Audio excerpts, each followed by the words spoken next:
সুপ্রিয় দর্শক, আসসালামু আলাইকুম। আমি মোহাম্মদ আবু হানিফ হাশেম আপনাদের সামনে আজকে আমি আমার স্বরচিত একটি কবিতা আবৃত্তি করব। সেই কবিতাটি বর্তমান যুগোপযোগী ও বর্তমান প্রেক্ষাপটে। যাই হোক, কবিতার নাম হচ্ছে কারেন্ট।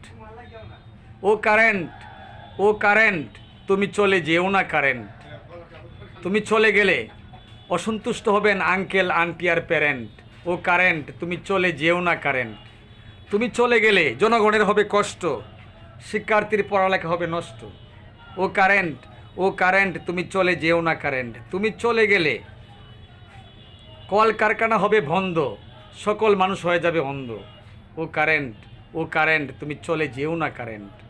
তুমি চলে গেলে হাসপাতালে রুগীদের হবে কষ্ট, ডাক্তারদের সুনাম হবে নষ্ট। ও কারেন্ট, ও কারেন্ট, তুমি চলে যেও না কারেন্ট। ও কারেন্ট, তুমি সারা বছর চলে যাও, তাতে আমাদের কোনো আপত্তি নেই। আপাতত গরম খালে ও রমজান মাসে থেকে যেও, তাও যদি না পারো আপাতত সেহরি ও ইফতারির সময় থেকে যেও। ও কারেন্ট, ও কারেন্ট, তুমি চলে যেও না কারেন্ট। তুমি চলে গেলে অসন্তুষ্ট হবেন আঙ্কেল আন্টি আর প্যারেন্ট। ও কারেন্ট, তুমি চলে যেও না কারেন্ট। ধন্যবাদ সুপ্রিয় দর্শক, আসসালামু আলাইকুম।